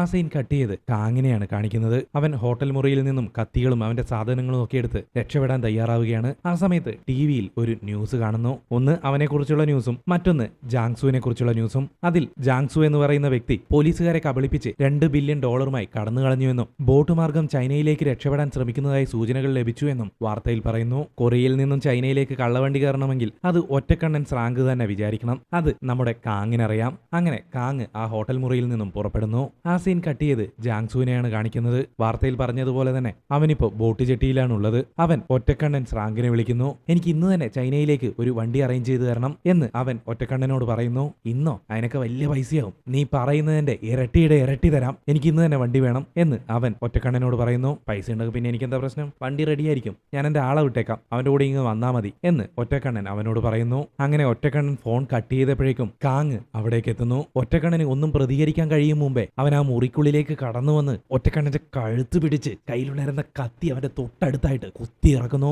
ആ സീൻ അവിടെ കട്ട് ചെയ്യുന്നു. നമ്മുടെ ജാങ്സുവിനെയാണ് പിന്നീട് കാണിക്കുന്നത്. അവൻ ഒറ്റക്കണ്ണൻ പറഞ്ഞ ആള് വരുന്നതിന് വേണ്ടി കാത്തു നിൽക്കുകയാണ്. കുറച്ചു നേരം കഴിഞ്ഞപ്പോഴേക്കും ഒറ്റക്കണ്ണൻ പറഞ്ഞ ആള് അങ്ങോട്ടേക്ക് വരുന്നു. ജോങ് അവന് പൈസ കൈമാറുന്നു. ജാങ്സു അവിടെ നിന്ന് പുറപ്പെടാൻ തുടങ്ങുമ്പോഴേക്കും ആരോ പിന്നിൽ നിന്നും വിളിക്കുന്നു. ജോങ്സു തിരിഞ്ഞു നോക്കുന്നു. അത് കാങ്ങായിരുന്നു. കാങ്ങിനെ കണ്ടതും ഒരു ചെറിയ പേനാക്കത്തിയും എടുത്തിട്ട് നമ്മുടെ ജിങ്സു ഷോ ഇറക്കാൻ തുടങ്ങി. എന്താടാ ചക്ക, നീ എന്താ വിചാരിച്ചത്, ഞാൻ വെറും ആപ്പയുപ്പയാണെന്നോ, കുത്തി കൊടല് കീറിക്കളയും ഞാൻ എന്നും പറഞ്ഞ് അവൻ കാങ്ങിനെ ഭീഷണിപ്പെടുത്താൻ ശ്രമിക്കുന്നു. കാങ്ങിന് ആ കത്തി കണ്ടിട്ട് ചിരി വന്നു. അവൻ കയ്യിലുണ്ടായിരുന്ന ഇറച്ചി വെട്ടുന്ന കത്തിയെടുത്ത് ജാങ്സുവിന് നേരെ നടക്കാൻ തുടങ്ങി. അയ്യോ ഞാൻ ചേട്ടാ ഞാൻ വെറുതെ പറഞ്ഞു, ഞാനൊരു പാവം, ഒന്നുമില്ല, നിങ്ങൾ പൈസ എടുത്തോ, പൊക്കോ, ഞാൻ ഒന്നിനുമില്ല. കത്തിയൊക്കെ താഴേക്ക് ഇട്ടിട്ട് ഇന്ന് നിന്റെ ഭാഗ്യ ദിനമാണെന്ന് വിചാരിച്ചോടാ, ഞാൻ നിന്നെ ഒന്നും ചെയ്തില്ല എന്നൊക്കെ പേടിച്ച് വരച്ചുകൊണ്ട് പറയുകയാണ് നമ്മുടെ ജാങ്സു. അപ്പോഴേക്കും കാങ് ആ പെട്ടിയിലുള്ള പണം തുറന്നു നോക്കുന്നു. പണം കണ്ടതും ജാങ്സുവിന് വീണ്ടും കൊതിയായി. അവൻ വീണ്ടും കത്തിയെടുക്കാൻ പോയപ്പോഴേക്കും എന്താടാ റൗണ്ട് 2 ആണോ എന്നും പറഞ്ഞ് കാങ് എഴുന്നേൽക്കുന്നു. ഒന്നുമില്ല, ഞാൻ പോയി എന്നും പറഞ്ഞിട്ട് ജാങ്സു അവിടെ നിന്നും ഓടിപ്പോകുന്നു. തുടർന്ന് കാങ് ആ പെട്ടിയും എടുത്ത് ഒരു ലൈൻ ബസ്സിലേക്ക് കയറുന്നു. നമ്മൾ നേരത്തെ ഓടിപ്പോയി എന്ന് വിചാരിച്ചിരുന്ന ജാങ്സു ഇത് ഒളിച്ചിരുന്ന് കാണുന്നുണ്ടായിരുന്നു. അതിനുശേഷം അവൻ ആരെയോ ഫോൺ വിളിക്കുന്നു. വേറെ ആരെ വിളിക്കാൻ? അത് നമ്മുടെ ഡോൺലിയെ തന്നെ ആയിരിക്കും വിളിച്ചത്. ആ ബസ് ഒരു തുരങ്കത്തിലേക്ക് എത്തിയതും ആരോ റെഡ് ലൈറ്റ് കാണിച്ച് ബസ് തടയുന്നു. അണ്ണൻ അണ്ണൻ അണ്ണൻ എന്ന് നമുക്കിങ്ങനെ വിസിലടിച്ച് കൈയടിച്ച് ഒച്ചപ്പാടുണ്ടാക്കാൻ തോന്നും. അണ്ണന്റെ മാസ് എൻട്രി. അണ്ണൻ ബസ്സിലേക്ക് കയറിയിട്ട് പോലീസാണ്. ഒരു കേസന്വേഷണത്തിന്റെ ഭാഗമായി നിങ്ങൾ എല്ലാവരും കുറച്ചു നേരത്തേക്കൊന്ന് പുറത്തേക്ക് ഇറങ്ങി നിൽക്കാമോ എന്ന് ചോദിക്കുന്നു. അങ്ങനെ കാങ്ങൊഴികെ ആ ബസ്സിലുള്ള ബാക്കി എല്ലാവരും പുറത്തേക്ക് ഇറങ്ങുന്നു. ഇപ്പൊ ബസ്സിനുള്ളിൽ അണ്ണനും കാങ്ങും മാത്രം. അണ്ണൻ ബസ്സിന്റെ ഡോർ അടയ്ക്കുന്നു. നീ എന്നെ കുറെ ഓടിച്ചു പൊന്നാര മോനെ എന്ന് അണ്ണൻ കാങ്ങിനെ നോക്കി പറയുന്നു. താൻ കാണുന്ന പോലെ അല്ലല്ലോ ഞാൻ ബസ്സിലുണ്ടെന്ന് താൻ എങ്ങനെ അറിഞ്ഞു? എന്തിനാ താൻ ഇങ്ങനെ പട്ടിയെ പോലെ എന്റെ പിന്നാലെ കിടന്ന് ഓടുന്നത്? പൈസ വേണോ? ഇത് നമുക്ക് വീതം വെക്കാം, 50-50 എന്നും പറഞ്ഞ് കാങ് കത്തിയെടുത്ത് ആ പെട്ടിക്ക് മുകളിലേക്ക് വെക്കുന്നു. നീ മാറാൻ പോകുന്നില്ലടാ, ഒരിക്കലും മാറില്ല എന്നും പറഞ്ഞ് അണ്ണൻ ബെൽറ്റൂരി കയ്യിലേക്ക് വരിഞ്ഞു കെട്ടുന്നു. നിനക്ക് നല്ല അടിയുടെ കുറവുണ്ട്, മതിയായെന്ന് തോന്നുമ്പോ ബെല്ലടിച്ചോ, അപ്പ ഞാൻ നിർത്തിയേക്കാം എന്നും പറഞ്ഞ് അണ്ണൻ കാങ്ങിനെ പൊട്ടിക്കുന്നതിന് വേണ്ടി അവന്റെ അടുത്തേക്ക് പോകുന്നു. കാങ് കത്തി ഉപയോഗിച്ച് അണ്ണന് നേരെ വീശുന്നു. അണ്ണൻ വെറുതെ വിടുവോ? പിന്നെ അങ്ങോട്ടേക്ക് അടിയുടെ ഇടിയുടെ വെടിയുടെ പൂരം. വെടിയില്ല, ഇടി മാത്രം, നല്ല കിണ്ണം കാച്ചിയ ഇടി. അതൊന്ന് നിങ്ങൾ കണ്ടു നോക്ക് കേട്ടോ.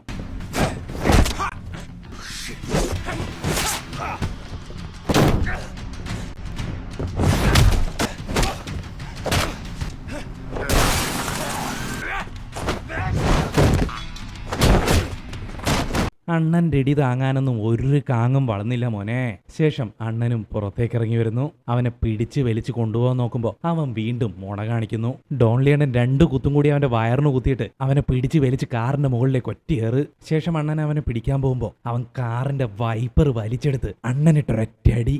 അവനെ അണ്ണൻ എന്ത് ചെയ്തു എന്നുള്ളത് നിങ്ങൾ കണ്ടറിഞ്ഞാൽ മതി. എന്നിട്ടും അവന്റെ മുട തീർന്നില്ല. നിന്റെ മരണം എന്റെ കൈകൊണ്ടായിരിക്കും എന്ന് വീണ് കിടക്കുന്ന അവസ്ഥയിലും അവൻ ഡോൺലിയോട് പറയുന്നു. അണ്ണന് ദേഷ്യം വന്നു. കൈ മാട്രക്കി ഒരൊറ്റ കുത്ത്. മലയാളിക്ക് മുന്നിൽപ്പെട്ട പൊറോട്ട പോലെയായി പോയി അവന്റെ തല. ഇനി എന്തിനു കൊള്ളാം? അപ്പോഴേക്കും പോലീസുകാരും ഡിറ്റക്റ്റീവ്സും ആംബുലൻസും എല്ലാം അങ്ങോട്ടേക്ക് വരുന്നു. ക്യാപ്റ്റൻ വന്ന് നോക്കുമ്പോഴത്തേക്ക് അവിടെ എല്ലാം തവിട് പൊടിയായി കിടക്കുന്നു. എടാ നിനക്ക് കുഴപ്പമൊന്നുമില്ലല്ലോ? കാങ് എവിടെ? ദാ അവിടെ കിടക്കുന്നു. ക്യാപ്റ്റൻ കാങ്ങിനെ പോയി നോക്കിയപ്പോഴേക്കോ പാണ്ടി ലോറി കയറിയ തവളയെ പോലെ ദേ കിടക്കുന്നു. എന്താ നിന്നോട് ഇവനെ പിടിക്കാനല്ലടാ പറഞ്ഞത്? അപ്പോഴത്തേക്ക് അടിച്ച് അച്ചാറാക്കി വെച്ചിരിക്കുന്നു. ക്യാപ്റ്റൻ അത് പറയുന്നതിന് മുമ്പേ നമ്മുടെ ഡോൺലി നൈസായിട്ട് അവിടെ നിന്ന് മുങ്ങിയിരുന്നു. ആ സീൻ അവിടെ കട്ട് ചെയ്ത് ജാങ്സുവിനെ കാണിക്കുന്നു. പാവം ഒരല്പം മനസമാധാനത്തിന് വേണ്ടി എവിടെയോ പോയിരുന്ന് വെള്ളമടിക്കുകയാണ് അവൻ. ആ സമയത്ത് അവന് ഡോൺലിയുടെ കോൾ വരുന്നു. ഓ ഈ പണ്ടാരക്കാരൻ തെണ്ടി വെള്ളടിക്കാനും സമ്മതിക്കില്ല എന്ന് പിറുപിറുത്തുകൊണ്ട് അവൻ ഫോൺ എടുക്കുന്നു. എടാ കാങ്ങിനെ കിട്ടിയട്ടോ, നീ നന്നായിട്ട് ചെയ്തു എന്ന് ഡോൺലി അവനോട് പറയുന്നു. എന്നെ കൊലക്ക് കൊടുക്കുക നോക്കിയിട്ട് ഞാൻ നന്നായിട്ട് ചെയ്തു ഓടൂ എന്ന് ജിങ്സു ഡോൺലിയോട് പറയുന്നു. ആ സമയത്ത് ഒരു ഫ്ലാഷ് ബാക്ക് കാണിക്കുന്നു. ഈ ജാങ്സു പണവും എടുത്ത് ഒരു ടാക്സിയിൽ കയറി പോയില്ലേ? ആ സമയത്ത് ഡോൺലി അവനൊരു മെസ്സേജ് അയച്ചിരുന്നു. നീ ഇപ്പൊ കൊണ്ടുപോകുന്ന പണത്തിന്റെ എല്ലാ സീരിയൽ നമ്പറും ഞങ്ങളുടെ കയ്യിലുണ്ട്, അതുകൊണ്ട് നീ എവിടെയൊക്കെ പോയാലും നിന്നെ ഞങ്ങൾ ട്രാക്ക് ചെയ്ത് പിടിക്കും എന്നായിരുന്നു ആ മെസ്സേജ്. പുല്ല് മൂഞ്ചി എന്ന് വളരെ വിഷണ്ണനായി ജാങ്സു പറഞ്ഞു പോകുന്നു. ആ സമയത്ത് അവന് ഡോൺലിയുടെ കോൾ വരുന്നു. പണ്ടാരക്കാലൻ എന്നും പറഞ്ഞിട്ട് ജാങ്സു ഫോൺ അറ്റൻഡ് ചെയ്യുന്നു. എടാ നീ ആ പൈസയായിട്ട് മുങ്ങാണോ? മുങ്ങാനോ? ഞാനോ?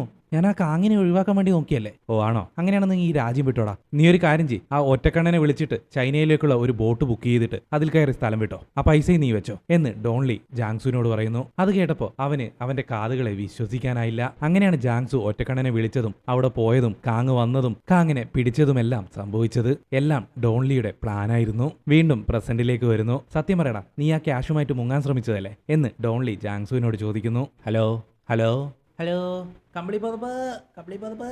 ഇവിടെ അത് കേൾക്കുന്നില്ല, ഇവിടെ സിഗ്നൽ ഇല്ല, ഹലോ എന്നും പറഞ്ഞിട്ട് നൈസായിട്ട് ജാങ്സു ഫോൺ കട്ട് ചെയ്യുന്നു. അവനൊരു പൊട്ടൻ തന്നെ എന്ന് പറഞ്ഞിട്ട് ഒരു ടെഡ്ഡി ബിയറിനെ പോലെ നമ്മുടെ ഡോൺലി അണ്ണൻ ചിരിക്കുന്നു. അങ്ങനെ കാങ്ങിനെ പൊക്കിയ സന്തോഷത്തോടെ അണ്ണൻ അവിടെ നിന്നും നടന്നു നീങ്ങുന്നു. അടുത്ത സീനിൽ കാങ്ങിനെ അറസ്റ്റ് ചെയ്ത വാർത്ത ടിവിയിലെല്ലാം പ്രചരിക്കുന്നതാണ് കാണിക്കുന്നത്. കേസ് സോൾവ് ചെയ്തതിന്റെ സന്തോഷത്തിൽ ക്യാപ്റ്റനും ഡോൺലിയും മറ്റ് ഡിറ്റക്റ്റീവ്സും ഭക്ഷണം കഴിച്ച് മദ്യം കുടിച്ച് ആഘോഷിക്കുന്നു. ആ ഒരു സീനോടുകൂടി സിനിമ അവസാനിക്കുന്നു.